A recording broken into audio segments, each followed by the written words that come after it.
Hello and welcome. I'm Maria Ressa. Welcome to Rappler HQ. We're getting ready to hear the second COMELEC debate being brought to you by TV5 and the Philippine Star. Here we will show you exactly what journalists are seeing, in fact making a judgment call on it. We'll also look at the debate through the eyes of seasoned debate adjudicators, but beyond that, they're the best debaters our country has pulled out in recent years. And the last part is, it is also through your lenses. We're going to have many different ways that your mood, your ideas, your feelings are going to be captured on Twitter, on Facebook, on the online poll. So we'll have journalism, debate adjudicators, and the crowd.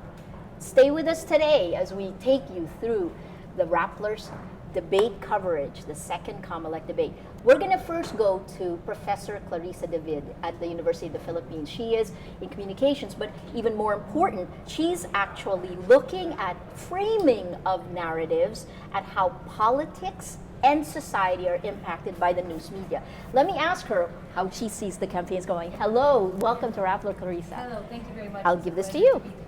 Pleasure to be here. It's good to have you here, and I was saying, just based on your resume, I thought you were much, much older, so I'm really glad to see. Thank you. I'm not sure. That's a compliment. No. Maybe this one. Well, so tell me, how would you say this campaign is going so far? I think nobody thought it would be this unpredictable. It's very unpredictable. There's so many things happening that affect how people will vote. The Supreme Court decision, all the suspense, all of the events that have been happening, whether or not candidates were going to run. And I think one of the things that makes this particularly exciting as a campaign season is because it's so close. People in the polls are saying they're going to be voting for this candidate or that candidate, but the figures change so quickly, right? We are very close to election day. This time, last election, people more or less knew who they're going to vote for as president. You don't expect those votes to be so changeable. Right. But you get a sense now that even this late, you can still change people's minds because they had just decided. And you still have people who are just slightly decided, and you can still switch them. And that's what's going to make it exciting because it's still so close. And how are people trying to change people's minds? There's a lot of sorties going on. The sorties are going to be important because Filipino voters really value physically seeing the candidates. It is very difficult to change someone's mind about whether they're going to vote for a candidate once they see them in person. Especially in the rural areas, especially in the provinces that are very far from Manila, because there's a sense that it shows that these national level politicians are paying attention to their issues because they feel neglected. So it's important that that one of the big ways that they're trying to address this is to go out on sorties, and that's important. You're also doing a study, you're in the middle of a study right now on the impact of social media. And what are you seeing so far on social media? Social media is interesting in the Philippines because it's with a growing set of the population. It's very young. They have a very different type of exposure to news. It's siloed in a sense that they get, because they rely on social media so much, without reading the physical newspaper. Exactly. When you read a physical newspaper, even if you're not interested in an issue, you're forced to see it because you're reading it. Or even if you don't read the whole article, you're at least seeing the title, so you know what issues are out there. But in social media, because everything goes through Facebook now, most of people get their news from Facebook if they're young. If their friends are not interested in a particular issue or a particular candidate, it is possible they're just not going to get that exposure to stories that are related to things that their friends don't necessarily find interesting. So they end up in these issue silos, and they end up in these candidate silos. Yes. Right? Because human beings always gravitate. Your friends are very much like you. Everybody's friends are very much like chamber. them. It's an echo chamber. So everybody's in their own little echo chamber. So far, do you see it as a positive or negative effect? So far, I think it's a negative effect. I wouldn't say it definitively. The positive thing is there are many people who otherwise would not have any exposure to news, but have incidental exposure because it's on their feed, right? They wouldn't go out there and actually read a website. But if it's on their feed, they'll see it. The question now is, what is the nature of the information that gets on their feed? you focus on narratives that are created that ripple through society, right? Yes. I mean, how would you define the narratives in these elections? In these elections, the interesting thing is there's so many discussions about the history of people. Ah, fascinating. You know, it all goes to the Poe narrative is very dramatic. There's a lot of it inspired a lot of debate about how we define having a state. How do we define foundlings? What are their rights, etc. And then Marcos, of course, has his own historical narrative. So this is not something that we've seen before, and it is very polarized. There are very rabid supporters of all of them. They have very rabid base voters, but there's a larger portion of the public, I think, that is really just trying to study the issues and make decisions based on what they think will be good for their own area. Fantastic. We're going to come back to you, Clarissa, in a little bit. Come with me now and let's talk to two people who've actually also focused on narratives. If you look on Rappler, you can see a series called The Imagined President, and I want to bring you two friends and two crazy people, two very smart people. We don't mind crazy, we get that a lot. Crazy is perfectly fine. You know Patricia Evangelista, who's a Rappler reporter, troublemaker we like to call her, but Nicole Curato is the former captain of the UP Diliman Debate Society, now a research fellow at the Center for Deliberative Democracy in Canberra. The two of you guys are working on the narratives of the candidates, and positive and negative, and its impact on society. Yes. So tell us. Let's start with Patricia, the Rappler voice. I mean, what have I'm you the found? Rappler voice? What have you found so far? I mean, how are these narratives different? Do you agree with Clarissa? They're all very interesting, but what's important about them is not so much whether they're true or not at the moment. It's that they resonate with the people. Every election is a battle for narrative. Who's the hero? Who's the villain? Who are the people willing to believe? And in this particular case, particularly in the Philippines, stories can elect presidents. Have elected presidents may continue to elect presidents with this new election. So what Nicole and I are doing is we're looking at the best imagined president for the people who support them, the most demonized version of the candidate for the people who criticize them. And in the end, we hope to be able to look at it critically as both sociologists and journalists. And Nicole, I forgot to mention that you are a sociologist by training. So what is this showing about our society so far? Well, the aim of the Imagined President series is to encourage what we call slow opinion making. If you read the narratives, they're not short. They're not 140 characters. They're almost 2,000 words each. And the idea here is for people to take a step back and try to reflect on the positive and the negative portrayals of these candidates.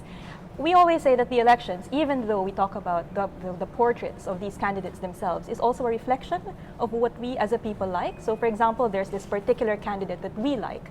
Then we have to reflect on what characteristics that these candidates appeal to us, or what negative characteristics this candidate has that kind of upsets us, that makes us not want to vote for them. So in a way, even if we're doing portraits of candidates, we are creating a space for people to actually start reflecting on what their preferred candidates say about themselves as well. About the people. And this is Precisely. not I a think- self-reflective society. I think what we're doing is a portrait of the people. The stories we tell are a reflection of who we are. Excellent. If we celebrate, for example, the return of the king, perhaps the other side will look at the drama queen. So it's really, we're looking at, or we respect how people view the world through stories. And if these are stories that's going to decide who my next president is going to be, then I'm going to be very interested in what it says about me. The way the campaigns are running so far, what do they show about Filipinos?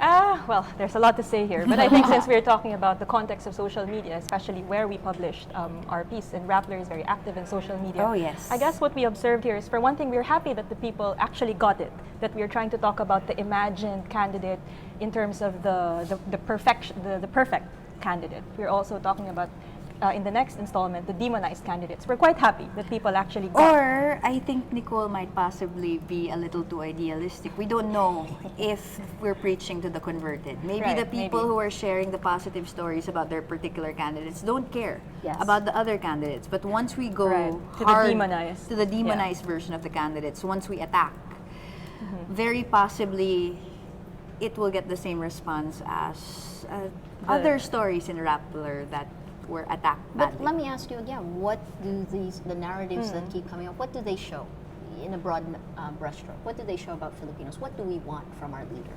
I think clarity and authenticity. A lot of the candidates who have been known to be front runners in the elections, we recognize are candidates with a very clear narrative Yes. that communicate to particular publics, not to everyone, but to particular publics. And when we imagine the demonized candidate, probably the demonized candidate also appeals to particular publics.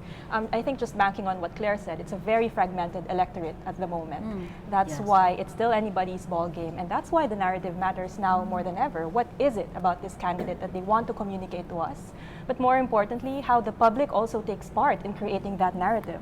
Yes. When we evaluate the data, we're not just looking at the websites of these candidates, their interviews and their debate performance. We're looking at things that happen on Twitter or things that happen on Facebook, and how people themselves contribute to creating these narratives, whether it is the idealized version or the demonized version. We're also seeing a lot of anger. Anger, thank you Anger for, is- yeah.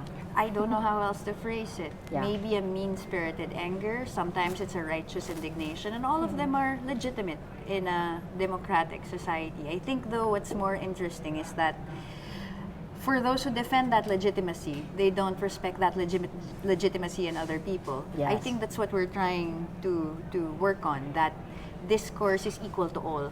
We all can attack, we all can defend, but it seems like with this particular election and with particular candidates, there seems to be a violence Yeah. in the discourse. I had a conversation with Al Gore about that, where we were looking at the anger in the United States, which it seems mirrored here in Yes. the Philippines. And where do you put that?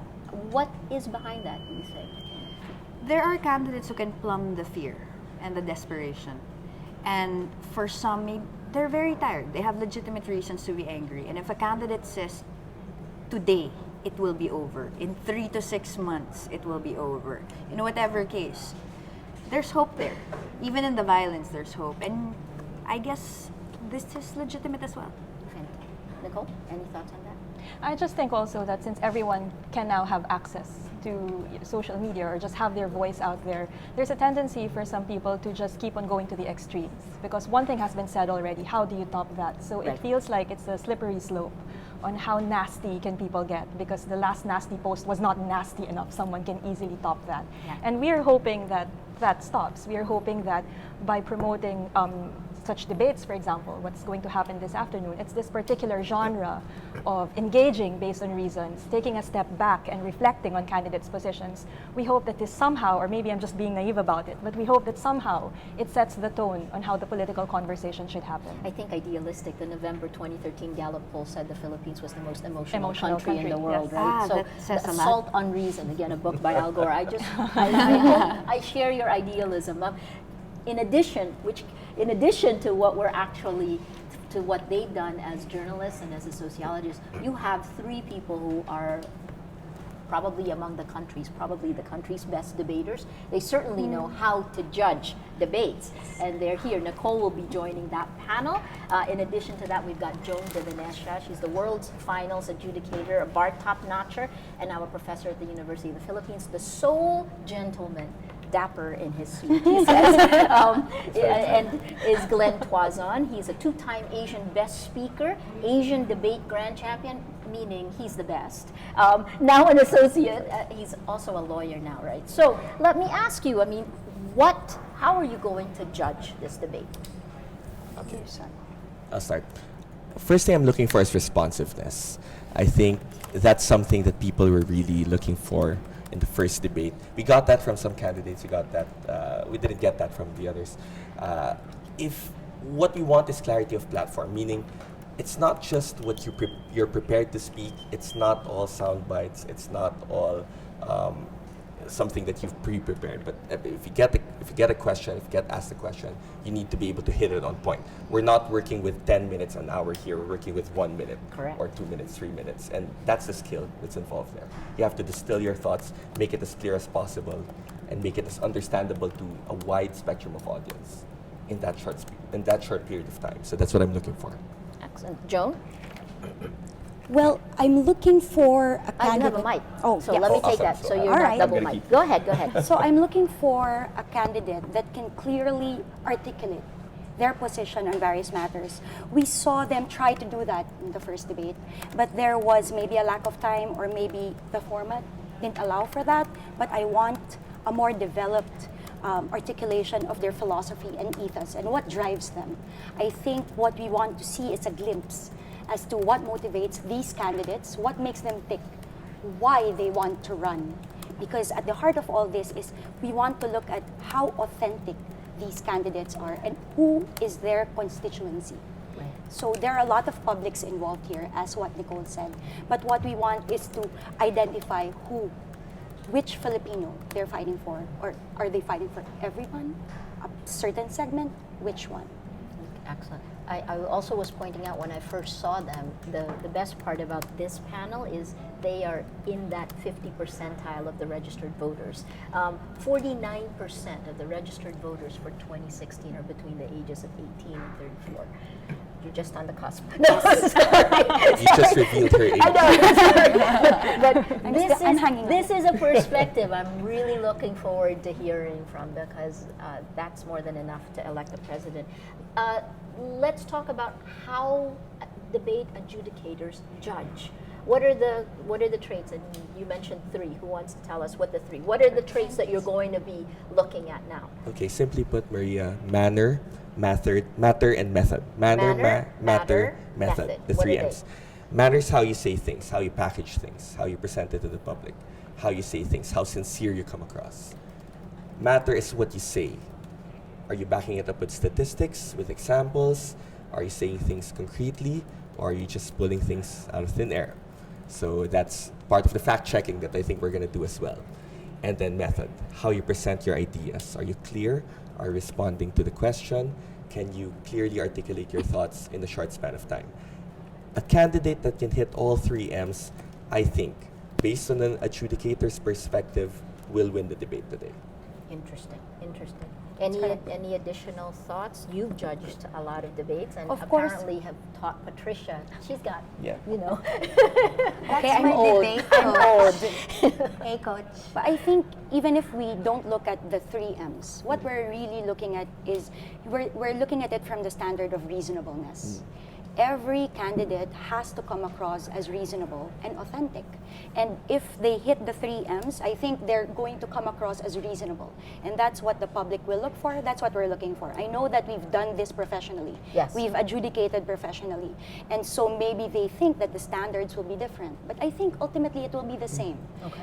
Whether I'm looking at it from a layman's perspective or whether I'm looking at it from a lawyer's Professional, perspective right, or right. a professional's perspective, I think it's going to be the same. We're going to look at it from the standard of the reasonable thinking Filipino. So I'm giving you some reactions on social media right now. One of them is actually saying, I should disclose that Nicole Curatoa is the wife of the new PPP Center head, Raj Palacios. Yes, she is.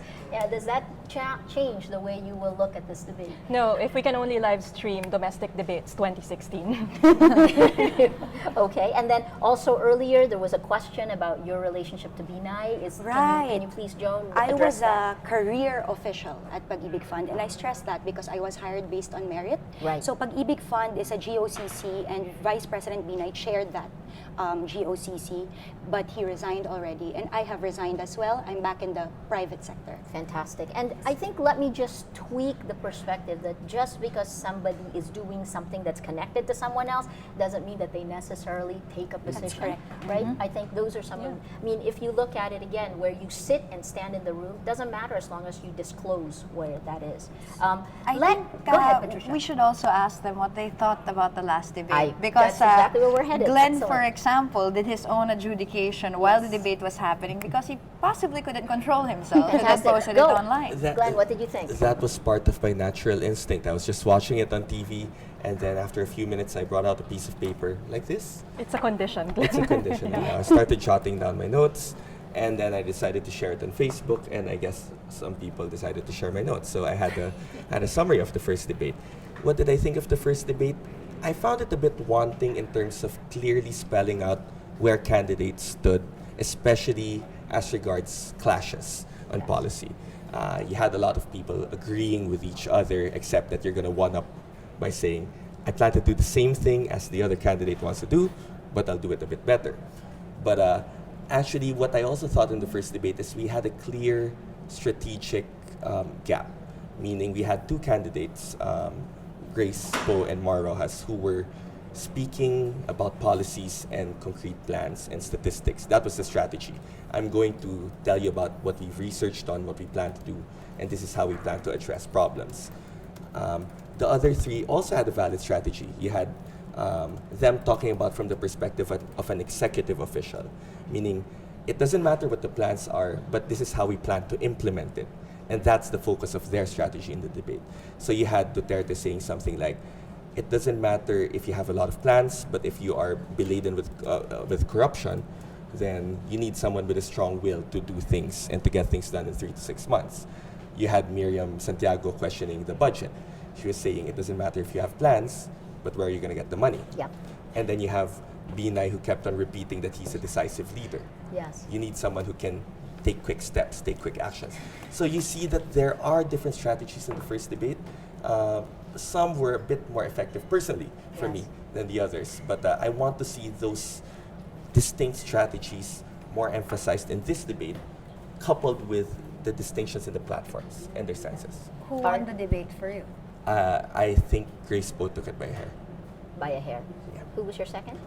Possibly Maros, I think. Interesting. Okay. You know, Rappler did rounds 2 and 3 for Grace and round 1 for Mar. Joan, your thoughts on the last debate? Well, for me, I thought I agree with Glenn, there was a difference in strategy. There were certain candidates who opted to be more detailed and maybe used more of the statistics and facts and figures.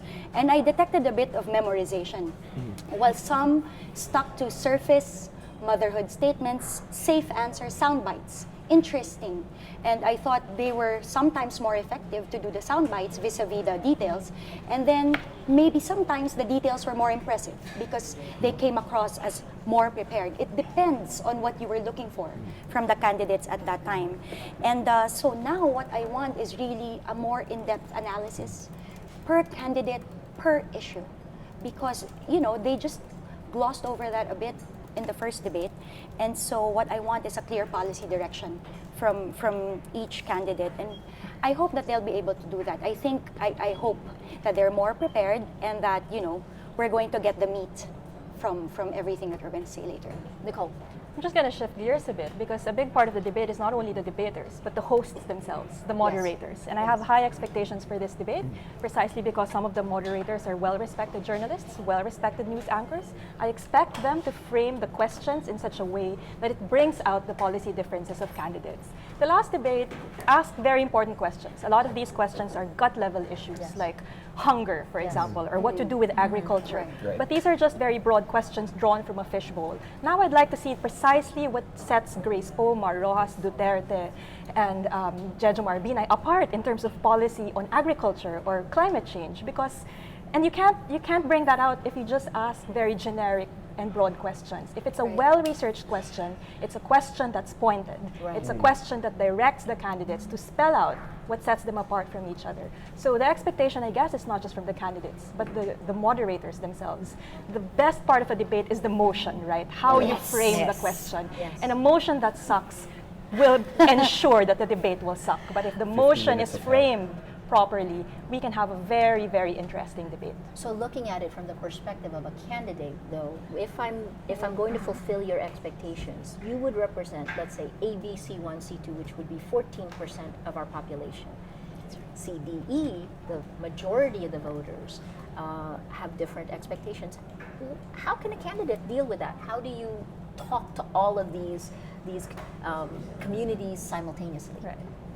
I think one interesting strategy was what Grace Poe did in the last debate. She was spewing out lots of statistics, and then on the one hand, and on the other hand, she talks about Glock 9. So she has that really interesting mix of appealing to people who care about statistics and data, and appealing to other people who care about more artistic references. Maro has tried to do it with a metaphor, but I think the metaphor didn't quite work when he talked about being the driver. Yes, picking the chauffeur of your kids to school. So maybe his metaphors can be tweaked a bit so it can appeal to a a broader section of the population.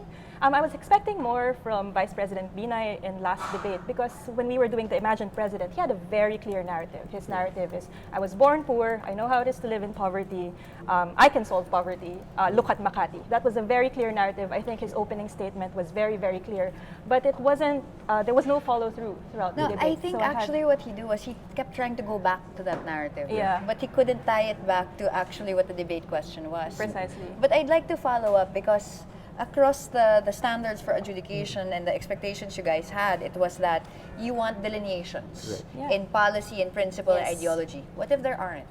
They all believe in saving the world, helping the poor, giving irrigation, feeding the hungry, all of that. What if those policy delineations actually don't exist beyond all those promises? But I would like to think that there are different ways at getting there. And so maybe they can concretize, like for instance, how to feed the poor, conditional cash transfer. How do you get there? How Or do you what get can from you do point in A to- 3 to 6 months? That's if- right. What if right. all of them did say they're for CCT? So they all agree that this is a good policy and principle. Nobody would disagree with it. So how do you create ideological delineations in a personality-driven When there are election? none. Right. Yeah.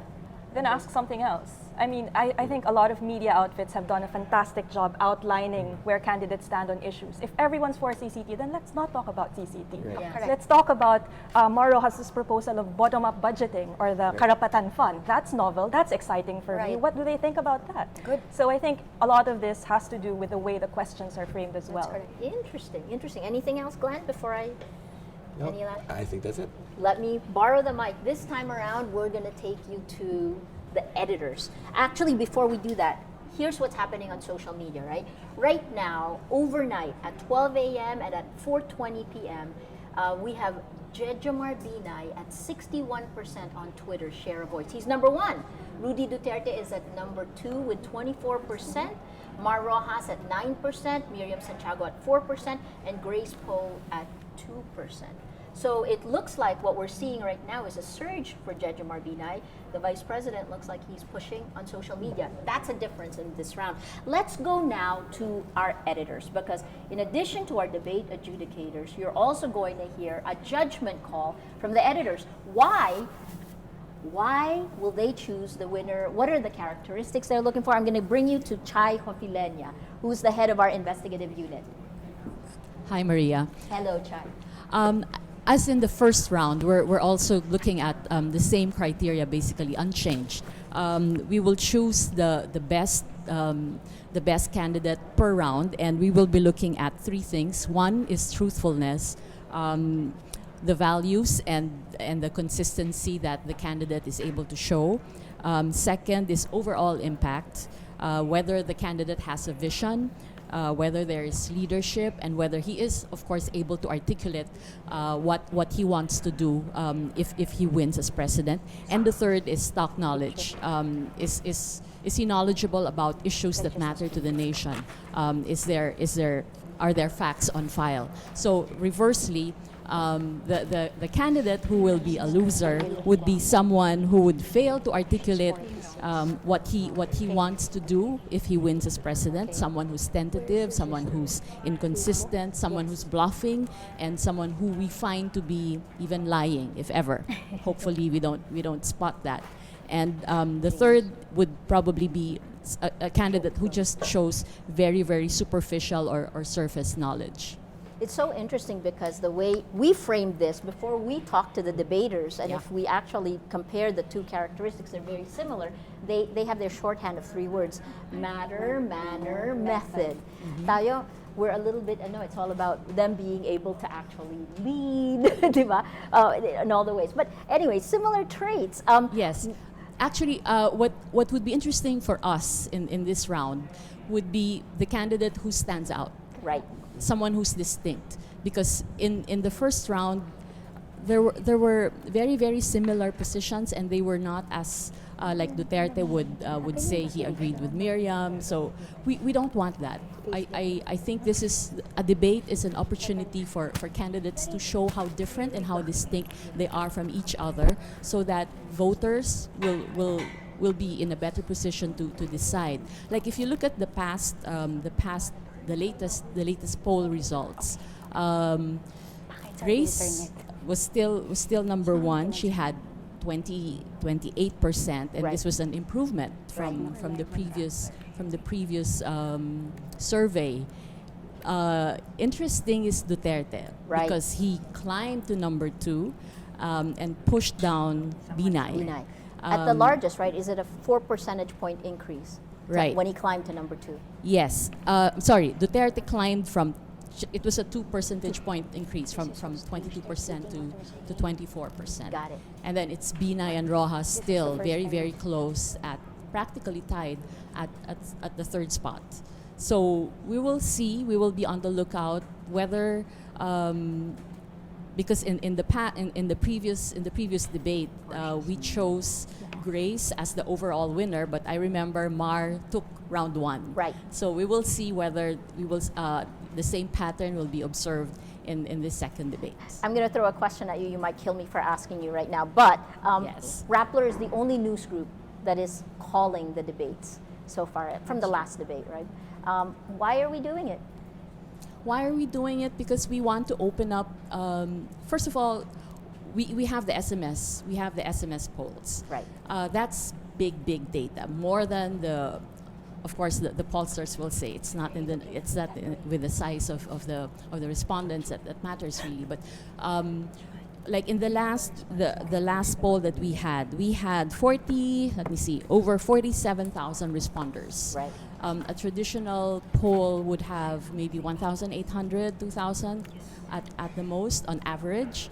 But we want to be able to get a wider spread of responders and see whether this would approximate what the usual polls would have. So we in our poll in February, Duterte was number one. He had 39%, and Rojas was number two at 20%, and Binay was number three at 16%, and Poe at 13%. So it's quite the reverse. But what's consistent from what we're seeing is the performance of Duterte. He Yes. seems to be a constant favorite. And what's interesting is that on the SMS and online from December, where he's been number one, seems to now be moving into the statistical surveys. Yes, he is creeping up. Wonderful. So we'll see how he does in this debate. Thank you, Chai. So again, here's what we have, right? The Twitter share of voice is to Binay. He's number one. But if you go and look at the online polls, Facebook is predominantly by exponential numbers, predominantly Duterte. So these are why you will get near real-time share of voice assessments of each of the social networks. This time around, since we're going to be talking about the candidates, their positions on certain issues, let's go to some of our reporters who've actually covered them through this entire campaign, right? I'm going to go first on climate. And in that climate is the performance on Yolanda. So I'm going to first go to Bea Pupin, who has been shadowing, eating, breathing, sleeping, the Liberal Party candidate. Tell me, Bea, how has this campaign been so far? Tiring? No, beyond that. Well, obviously the Liberal Party is running on a promise of continuity, which is kind of unique in the Philippines because usually, well, they pointed this out also, that most candidates promise change. A lot of candidates now are promising change, and they're saying that they'll continue what the current administration has started, and that actually the line is the past 5 years are a preview of what's to come if you vote for them. So that's very interesting in terms of covering the Liberal Party. When you talk about Yolanda, obviously Secretary Rojas, among all candidates, he has, I'm not sure if it's right to call it baggage, but obviously he was there during Yolanda, and his opponents hit him for his performance after the storm. So for sure it'll be brought up later because climate change and disaster risk reduction will be a topic later. So I'm told that they've prepared for this because they've already prepared for it the first time. So we'll see how it'll be interesting to see how his rivals will bring it up.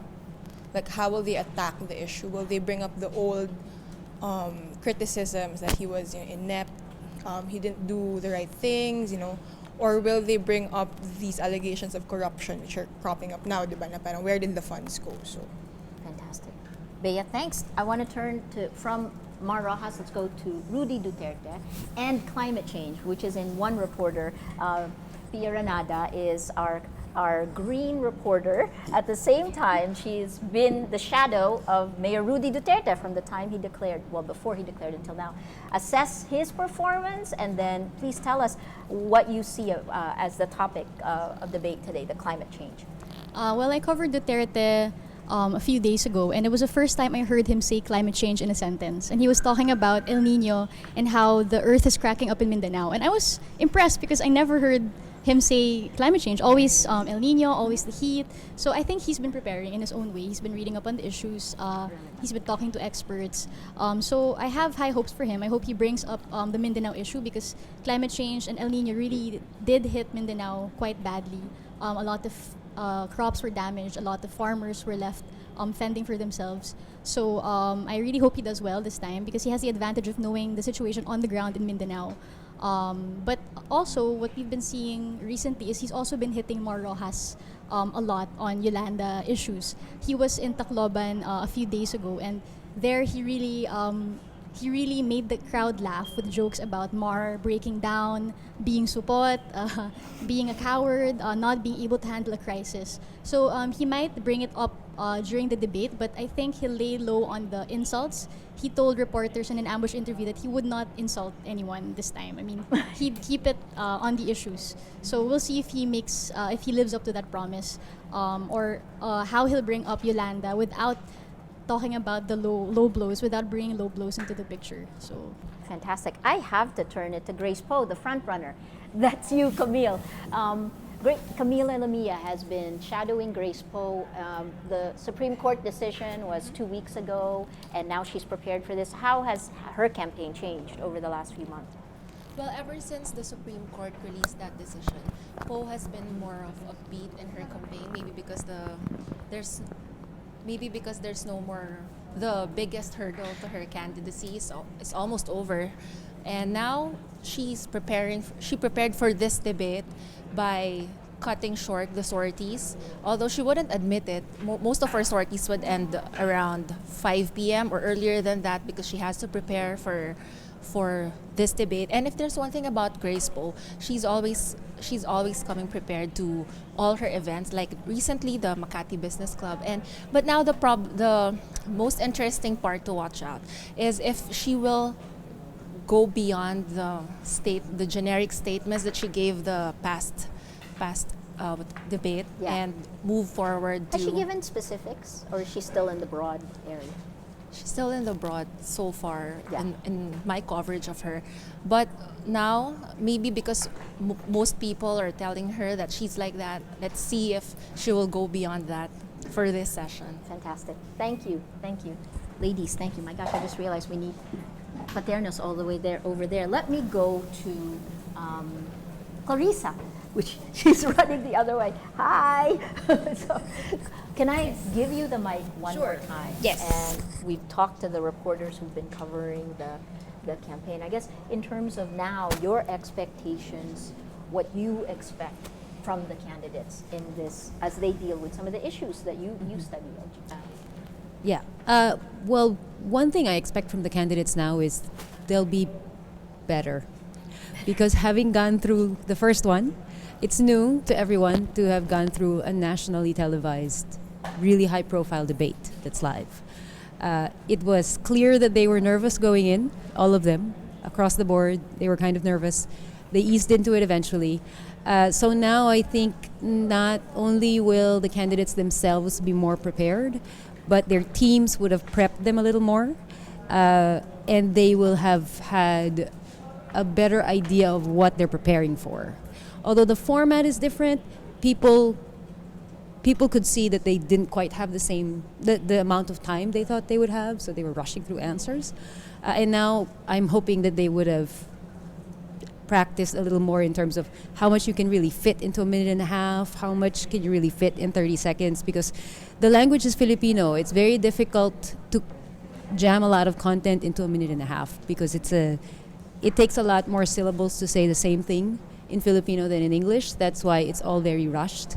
So 90 seconds would work in English. You can cover a lot. Yeah. But in Filipino, you can't really cover a lot. So I'm hoping people are going to be a little more relaxed. When people are more relaxed, you get more substantive, focused answers. Right. I'm Yes. going to throw the question I threw to our adjudicators, which is they have to appeal to so many different audiences. And ABC1, C2 are interested, let's say, in the issues, right? We want answers to specific things, but the bulk of the voters are not. How would you, if you were a candidate, how would you deal with this?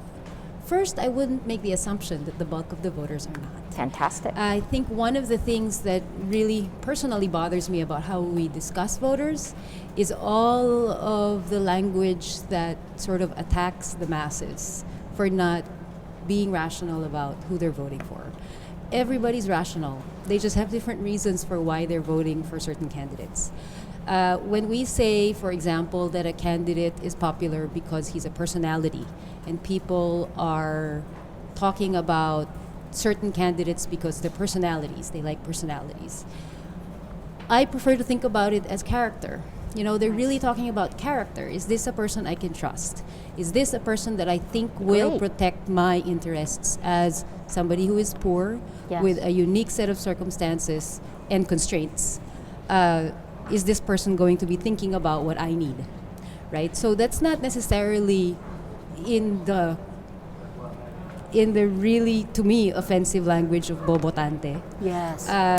There is nothing productive to insulting the mass of voters. Yes. We don't get anything from it. Yeah. So what we want is to, I think, even the candidates should acknowledge that everybody's interested in the issues.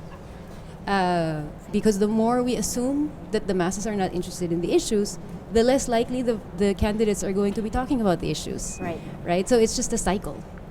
Campaign managers, that's the way they talk. You Yes. think that they're Campaign going to stick to the managers old and media. and me. Yes. Guilty. Let me ask you about something Patricia said, which is anger. The anger that is there. Do you see that anger, and where does it come from? Yes. The anger is palpable. The anger is much more public now than before because we have social media. People are behind their computers. They can attack others. I mean, this is not behavior that's unique to the Philippines. This is behavior that we see everywhere. It's true in the United States. It's true in the campaign now in the primaries in the United Yes. States. There's a lot of trolling. There's a lot of sexism and just Really, it's like harassment. violent, Yes, right? really violent. So it's not something that's just true here in the Philippines. It's true in a lot of places. Being on social media unlocks at some level an ability to say whatever they want because they're hiding behind the screen. Yes. Right? So I'm not sure that it's new. I'm not sure that this anger is new. It's just that we see it a little more. And yes, And maybe it feeds on itself. does the because we see it. fragmentation lead to that, or the tech? I guess is the technology fueling this, or It's the technology, but it's the social nature of it. Okay. Right? So if you're around a lot of people, it's like mob mentality, right? It's a mob. Yes. You get sucked into it, and if you're around a lot of people who are angry, and hearing them express anger, it makes you angry. well, we see So from you our get- mood meter the emotion that spreads fastest is anger. Yes, yes. That's an emotional response. It's emotional contagion. So, because it's all social, you have this venue where it can just spread really quickly.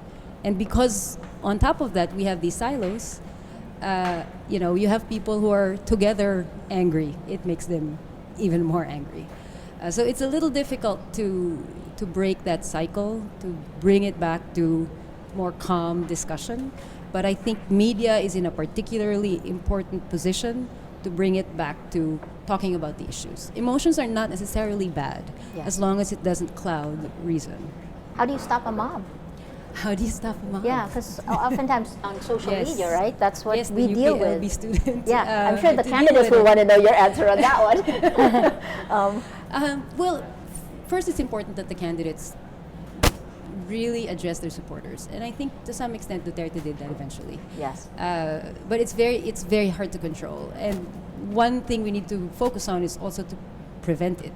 Yes. Right? Is to know what kinds of things we need to avoid, to know what kinds of things we need to watch out for so that we can control it. There should be, we can think about creative technological ways to try to control it. If you need to take down a story that's creating a mob, then maybe that's something that needs to be discussed. You know, these are completely new issues in media, in new technology. These are completely new. You've never had to deal with it before. So all of it is something that we just need to figure out answers to. Fantastic. Thank you. Thank you so much, Clarissa. Master debaters, 1 minute each. 1 minute each before the debate begins. How would you steer the people watching? Okay. We touched on two important points in our discussion these past few minutes. One is the narrative that each candidate wants to forward, and the other is the response to the issues that, well, everyone is looking at. I think it's a delicate balance between still steering that narrative forward, but at the same time responding to the issues. There's an interesting question earlier. If all of the candidates will answer one issue the same way, then how do we distinguish? It flattens the discussion. Then I think that's where the narratives will come in, how the candidates will choose to portray themselves and how the people will see these candidates. So that's how you color the differences between how each candidate will respond to the issues. And in the same way, if you go to the other extreme, that you just talk about narratives, but you don't put in details, you don't put in concrete platforms, you don't put in direct responses, then you don't go any further than just a talk shop or just the usual cosmetic campaign that we want to move past. That's why we're doing something like this. So it's the narrative and the responses. I think a delicate balance. The candidate that can do that in this debate, I think, should be able to get some, headway. Joan. So I think that for A, B, C, D, and E, there are different issues that they would want each candidate to highlight. And so there is that temptation for each candidate to go for the least common denominator when discussing, because that's the only way to reach all publics at the same time. But if they can go beyond that, if they can find a way, a strategy to rise above that and maybe discuss every issue at a higher level of intelligence and maturity, then I think that maybe they can attract me, they can attract me. And then to do that without losing their voice, not sounding like it's an oratorical contest that they've memorized and maybe, practiced 10 million times. How to sound authentic and how to sound spontaneous while addressing all classes of voters. I think that would be something I look forward to. Thank you. Nicole. I just think we are all subject to the rules of responsible speech. If you're a supporter of a candidate, I think your obligation is to enrich the discussion rather than to stop the discussion. You stop discussions by name-calling, by shaming other people on social media, for example, or threatening them. We're all subject to rules of responsible speech. If you're an undecided voter and you're listening to this debate, I think it's important to come in the debate with an open mind and try to keep on asking those important questions. I think overall, having lots of excitement in this debate tells us, and it gives us hope, that in these elections, ideas are important, reasons are important. I'm very excited that a lot of people are excited, and it somehow gives us hope that it's not just about the jingles or the posters or the memes, that ideas matter, hopefully, in these elections. Fantastic. Patricia, it's very hard for you to speak, but our adjudicators have spoken. Last thoughts before we go to the debate. I think for me, it's interesting to hear the adjudicators. Really fun. Ask for these are old friends, but more importantly, it's interesting to hear them ask for a higher level of reasoning, a higher level of intelligence, more discourse. All of these things are grand things to ask for. I don't know if we're asking too much. So I'm interested in whether, instead of asking for a higher level, perhaps our adjudicators will bring themselves to the lower level that may come out in this debate. That's so cynical. We're going to come back, so the debate is about to begin. It is cynical, but also we've seen it. So full disclosure, Rappler has also been through a lot, attacked. yeah. We've gone through, as Clarice has said that this is a new world, and we've had to deal with super granular detail that goes into the rabbit hole, down to which word choice you make Yes. to show bias, right? So this Absolutely. is fascinating to me without seeing a big picture.